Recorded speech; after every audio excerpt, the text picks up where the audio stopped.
to a special edition of Entertainment Update. I'm your host. I'm Andre Hollywood Evans. There's a show that brings you above and beyond the scenes. And today we have a special guest, Mr. Ezekiel Rawlins, a.k.a. Seven Sins. Yes, sir. Who came down here to be with us today, talk about his up-and-coming projects. He rips it off on stage and off.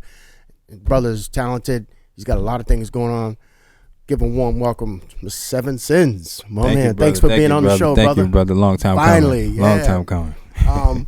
So you're originally from Brooklyn. Originally, yes. Okay, and what made you decide to come? It's kind of ironic because most artists I've worked with in the past, they always wanted to pursue getting a record deal by going to New York. Right. You seem like the only person that came to Boston. But I came as a youth, as a younger guy. That was like a family decision.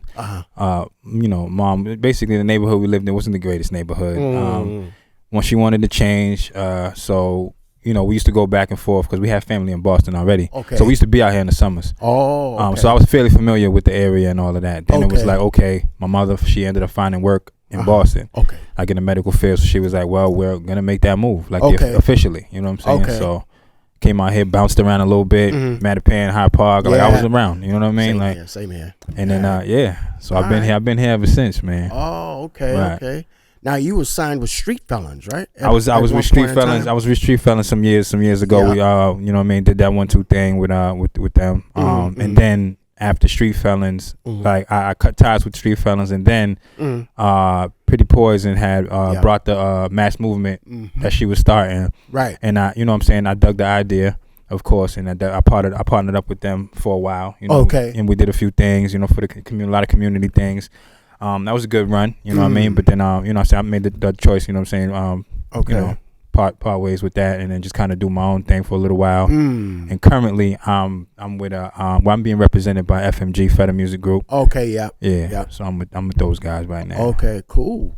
So it sounds like you got a lot going on. Yeah, busy. And you're a philosopher too. I could tell. Absolutely. Some of the things I read, it's like, wow, this brother's deep. Absolutely. I'm definitely a thinker, man. Like I see outside the box. You know what I'm saying? Okay. These days, as far as how the social media set up, everybody feels they have a voice. I honestly feel like everyone shouldn't have the opportunity to voice their opinion because they're not smart opinions. Yeah, exactly. It just feels like everybody feels like they can just say whatever. Okay, yeah. You know what I mean? So I do a lot of watching. I'm an observer. Like I'm that guy. I'm the quiet guy. I'm always watching my area. Observing. So, like observing. Sizing people up. Yeah. Things. If anything, I promise you, if I wasn't rapping, I'd probably be like a psychologist or something, man. I like analyzing people, man.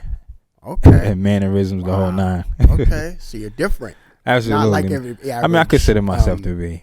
Okay. Let me ask you this: what kind of message are you trying to send through your music? Through the music, basically, I'm trying to send the fact that just play your position as far as speak on what you know, what you've been through, right. Because a lot of like rap now is definitely oversaturated. I mean, everybody wants to rap now. Yeah. So it's like they just coming out thinking like, okay, I can be the super thug, super gangster guy. Like you've never done any of these things in your life. Yeah, you're not living like authenticity, man. That's basically what I like to try to preach towards a lot of the guys coming up. Because granted, I've been doing this for a little while, so a lot of people come to me for advice or listen to my music or what do you think about this, or you know what I mean. I hear a lot of guys and they just following suit. Right. Okay. Which is like I simply tell them like find your own identity. Okay, like, there you go. Know what I'm saying? Rap. So you don't copy anybody. No, you're not a biter. No. Okay. No, not at all. Felt that vibe. Okay. I do. I'm me. Like, that's what I'm getting when we're talking. I was talking to earlier on the show. I was talking to Sonny about the same thing. Shout out to Sonny. How do you feel about today's music? Do you think it's taking it better for the worse, for the better or for the worse? I think there's pros and cons to it. Yeah. But I feel like more so, I'm leaning more towards the worse because it's just like I feel like they're brainwashed. It's almost like a cult now. Like, it's crazy. You're right. Yeah. Because everybody looks the same. Yeah. Everybody sounds the same. Like the originality level was just so low. I mean, you have your selective few that you're like, okay, cool. I like this guy. Like, there's a few guys I might listen to that are new, but for the most part, my music selection is still everything from before. Okay. the old school. Yeah, like because a lot of people have been complaining about what plays on the radio now. Right, the radio is just awful. Like, and it's all internet. There's no. We was talking about the same thing with the music industry. The record industry was like back in the day. It was Death Row Records. It was Motown. It was MCA. It was Atlantic. Problem is, they all fell apart, and I guess artists got to the point where they just felt they could do what they want. Right. If you tie a dog up on a leash for a long time, he finally gets loose. He's just going to run wild. And that's what these artists are doing. They're just running wild loose. Like you said, they don't think. They just start spitting all kind of shit. Everybody just like. And no one knows. Like I swear to you, like even the music, like my little brother, very insightful kid, but he does listen to a lot of the new stuff. And you know what I'm saying? And, I mean, he listens to a lot because me and my other brother, after me, Jeff. We brought the younger ones up on, you know, the old school stuff, like, you know what I'm saying, music. Like the real music, like lyrics and bars. So they're very familiar and very aware of that. But yeah, do they fall into this new stuff too? Yes. And some of the stuff I just really sit there scratching my head, like, how did you come up with that? What is he talking about? You can't even, exactly. Like, sometimes you don't even understand what are they saying. Nah, what is he talking about? It's like literally like, do y'all go to the studio and say the first thing that come to your head? That's it, and just go. That's now, crazy. what I give the game this, man. Production wise, the game is crazy. Beat wise, the game is crazy right now. Producers are on fire right now. Oh yeah, the production game is nuts. I give them that. But as far as content. Nah. Yeah. And you got to show them. You got to show them. That's the thing. An example. That's the thing. That's what I try to do. Hear more of your music amongst other people that has that quality, then it'll probably change the game a little bit. It does. Like you see a lot of. See, the thing is, a lot of. I feel like I talk to a lot of the OGs and stuff. So it's like the thing about this generation. They just. There's no codes with them. There's no rules with them. Yeah, exactly. You understand what I'm saying? Like no structure. There's a complete lack of respect for anything. Yeah, exactly. So you're right. They literally, like you said, they just do whatever they want to do. Yeah, because there's nobody watching them. Like the record labels. See, that was the thing about the record industry.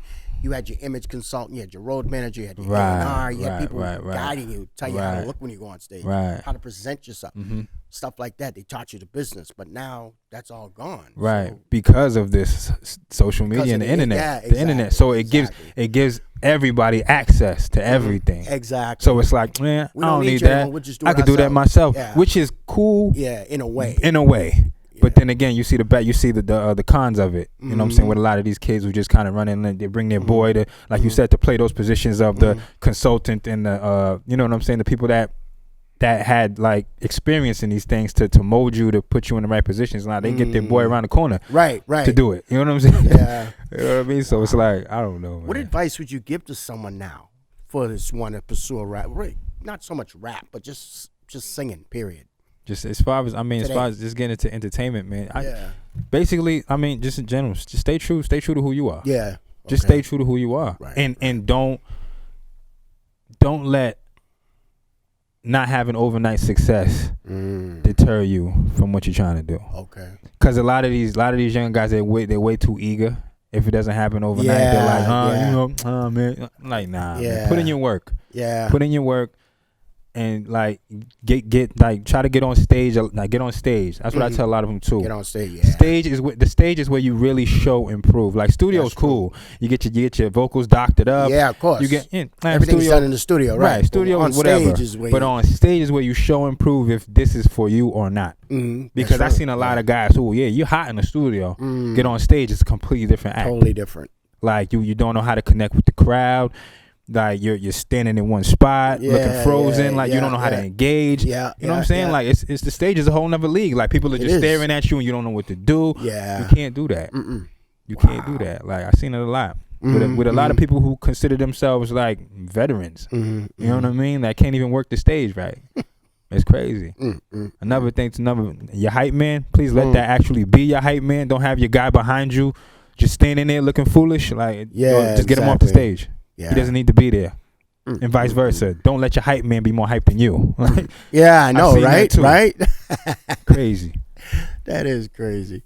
For those of you who watch, you'll watch a special edition of Entertainment Update and the special guest, Seven Sins. Yes, sir. Speaking of which, how did you even come up with that title? I kind of like your name is biblical, is Ezekiel. Ezekiel. And it's 7 Sins. I'm like, wait a minute. How did you come up with that?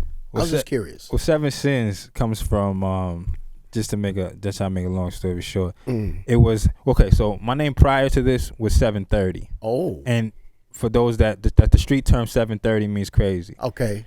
I got that way back doing ciphers. You know, so they're like that boy's flow is crazy. It's 730. It's more of a New York term. Yep. But they were like that, so I adopted that name and kept it for years. Oh wow. Then in 2015, I got into a really bad car accident. That to this day, I swear I don't know how I got out of that. But laying in the hospital, and it's kind of just like you just thinking about everything. Like I just thought about everything. Okay. Like, wow. Like I'm still here. Like this is crazy. Wow. Like thinking on my wrongs, my rights, everything. And it's just like I don't know. It kind of just came to me like it's like the name. It's kind of like a symbol. Like I'm wearing everything on my sleeve now. Like take me as I am type of vibe. Like that's why it's like 7 sins. Like this is what it is. I'm not perfect. Okay, right. You know what I mean? So that's basically what the name represents. Okay. 7 sins. Okay. Wow. Tight. You spell it with the Z. With the I made sure I put it in a unique way to spell it as well. So okay. All right. That's cool. Right. And you've been in the game how long? Shoot. I started taking this thing serious. I want to say back in 05. Oh, okay. 05. But I've been rapping forever. Yeah, okay, like, yeah. But like as far as like on a serious note, like let's see if we can do with this. Yeah. It's like everybody's yo, I want to hear you. I'm just spitting outside, like whatever, and like jumping in ciphers here and there. Like, who's some of your influences and some of the old school artists? I mean, of course, my top Hove, Nas, Pun, Big L. Okay, yeah. You got Wu, the Locks, those guys. I mean, the heavy hitters. You know what I'm saying? Like those people. Like that's what I came up on. When it was like you had to show and prove the skill. Method Man, like you know what I'm saying? All of those cats, Redman. Yeah. You know, like that's the era I come from. That's the cloth I'm cut from. You know what I'm saying? Okay. Cool. Yeah. Cool. So you got some projects coming up. Indeed, that I've been talking about for a while. Of the EP, which I actually changed the name of. Okay. It was it's gonna be called Humble Pride. Ah, okay. You know, which is basically self-explanatory. It's Humble Pride, but because I mean all the things that I've been through, and I have the third installment of my mixtapes. About that time mixtapes is I'm gonna drop the third installment is gonna be titled Law Abiding Criminal. Oh. Right. So don't let that go over your head now. Don't let that go over your head, y'all. Law Abiding Criminal. Listen to what I'm saying. Kind of like that. Law Abiding I Criminal. Can't wait to hear that. You know what I mean? So I'm gonna give y'all a little something on that. That's tight. Which basically plays off of because I'm a movie head, so it's like I'm a movie buff. So if you ever seen the movie Law Abiding Criminal with Jamie Foxx? Yeah. I have seen that. That movie. I don't know if you really analyze that movie. How it shows you a real dope aspect of the system and how it works. How Jamie Foxx was the lawyer and what's the actor's name? I forget his name. Isn't it Russell Crowe? No, I think it could. No, it couldn't. Yes, Butler. Yes. Yeah. But how his family gets slaughtered and. It's clear as day that the guy did it, but Jamie Foxx being this high paid lawyer, he's representing the guy who did it. And gets him off. Ooh. So it's like this guy's life's ruined. His daughter dies. His wife dies in the process. So and then what he does is years pass. Jamie Foxx has moved up in the rankings as lawyers and the whole nine. And this dude really like plotted out all those years. He plotted out this whole way to basically take out everybody who was involved in this. So basically just saying how the law is just not fair. Yep. You understand what I'm saying? So basically when I titled it Law Abiding Criminal, it was basically like especially with a lot of stuff that's going on right now. Because us with this pigmentation, we're guilty until proven guilty. That's right. You understand? So it kind of reminds me of that movie about the protest, The Love You Give, the hate you. I'm sorry, the hate you give. I believe I saw that the other day. Yeah, that was deep. Man. It was very much so. What? Very much so. So it's just like that's why I titled it that. Yeah, because they look at us as criminals. Yeah, of course. Doesn't even matter. Yeah, you're right. I have my suit on. You're still looking at me weird. Like, yeah, you know what I mean. Exactly. So, but it's the society we live in. Yeah. Yeah, definitely. Got some other things going on now. You also got a nonprofit. I understand you're going to be starting soon, which is a different capacity. Absolutely, but it is a very powerful message. Absolutely, and which is something, especially what's going on today. Absolutely, with some of these single parents and some of these kids that have no parents. Right. We see that all the time, which is unfortunate. But and it's no discredit to mothers. Right, at all. Right, no doubt. I salute the mothers and they, you know what I'm saying. We couldn't do half the stuff that they do, but I wanted to shed some light on the fathers because I feel like that light is not really shed on us. You're right. You know what I'm saying? You're right. As much as the mothers, you know what I'm saying? And it's like I wanted to start something, and I did a lot of brainstorming. So I'll be starting a nonprofit organization called Delph Kings, which stands for Devoted, Influential, Loving Fathers. Ooh. So yes, I definitely want to be a part of that. Absolutely, they'll be on the look. I'll be reaching out. It's like, and there's no. It's not just for the brothers. It's not, you know what I'm saying? Right. It's like fathers. Period. You know what I mean? We all everybody's dealing with their own little situations and all that. This is where you can voice like let it go, like voice your opinions about certain things, what's wrong, what's right. And I'm gonna and everybody will be able to bring you know what I'm saying, whatever you can to it. Two things. What is your mission for that? The mission ultimately is to have a place where fathers and like up and coming father, like soon to be fathers, just fathers in general. Like I said, it'll be a place where you can voice your wrongs, your rights, or I want to put it to the point where we can, you know what I'm saying, like help with employment. Okay. Help with you have a record to put you on the right path to try to get you in the right place, or help with legal situations as far as as far as custody issues and as far as just child support, things like that. Mental health, as far as being able to cope with some guys out here got their kids ripped away from them, of course, unjustly. You know what I'm saying? And plenty of them. I want to be able to cater to all those issues. You know what I'm saying? Of course, it's gonna be it's time. As time goes, definitely. I want to grow, but these are all the type of things I want to cater to, man. Like just like, what kind of message would you be trying to send to fathers, especially fathers, like you said, fathers to be now? Well, some fathers of them to that are like living lavishly, not taking the time to pay attention or responsibilities with their children. Right. Basically, to show the importance of being a father. You know what I mean? Like to show that basically that's the main mission, to show the importance of being a father. Exactly. They're very clueless. Not just brothers, but people in general. Because I've had friends of mine, who have their kids, and it's just like I had one with my boy. He just told me like, "Yo, bro, I just don't know how to be a father." Right. I said, it's just something that you just go with it, brother. Man, you got to put an effort. Yeah. You can't just say, hands up. I don't know how. No, you don't give up. But it comes to you. It just comes to you, man. It comes to you. There's no book for it. There's not. No, it doesn't come. Having a child does not come with instructions. It doesn't come with instructions. It's something you just have to go, just jump in and go for it. You know what I'm saying? It's effort that you have to put up. Like you can't be ready to give up once it seems like it's getting too hard. Because, listen, my mother had 6 of us. Okay. And before I had a kid, it's just like when I saw somebody with one, and they would say, "Oh my God, like I'm stressed." I'm like, "You just have one." But even just a child in general is work. It's work. It's a lot of work. Like it's a whole nother life form. Oh man, it is. You know what I mean? Like it's work. So, well, what about the guys out there that don't? I guess I can sort of relate to it, because when a guy says, "I don't know how to be a father," say if somebody that doesn't have a father, because I was one of them kids that grew up without a mother or a father. I mean, I had a mother, but unfortunately she didn't raise me. But I didn't have no father. But I grew up in the streets, basically. Right. But I had friends who had kids, and you hang out with people that have you children, gravitate towards that. Yeah, and you pick up on how you raise. You know what I'm saying? But there are some brothers out there that didn't have the same opportunities. Well, I keep saying brothers, but a lot of people don't have those opportunities to be able to gravitate to pick up the message and how to raise a child. Some of them just out here and they end up getting a girl pregnant just to prove their manhood. And they just lost. Exactly, they're just lost. So what would you say to lead them, to get them out of the woods? What kind of advice would you give to those type of people? Well, I have them. I'll tell them, like, take a look at yourself. Okay. You know what I mean? Because like you said, there's those guys that didn't have that father figure, so it's just like they're just running around aimlessly and not knowing what to do.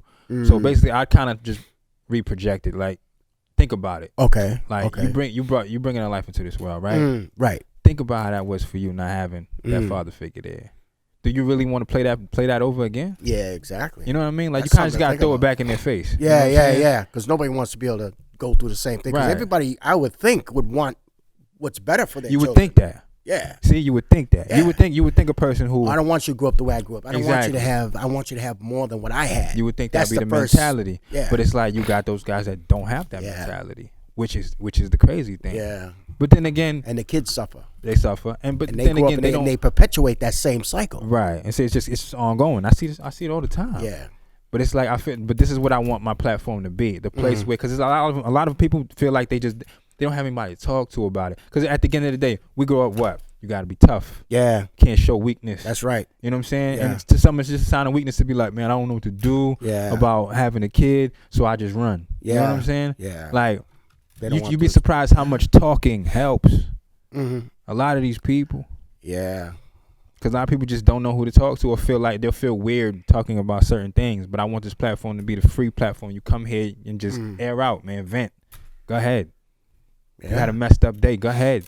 Just talk about it. Yeah. You know what I mean? You had an issue with your child's mother, or talk about it, man. Right. Air out whatever it is. Every parents can't be together, unfortunately. Right. But at least for the kids' sake, there should be some kind of way they can work together. Right. At least if they can't be together, at least work together. Absolutely. For the kids' sake. Absolutely. But a lot of them don't know how to do that. The That's woman gets true, fed up, or he gets fed up. Right. They get fed up, and it's just like conflict. But at the end of the day, it's not about.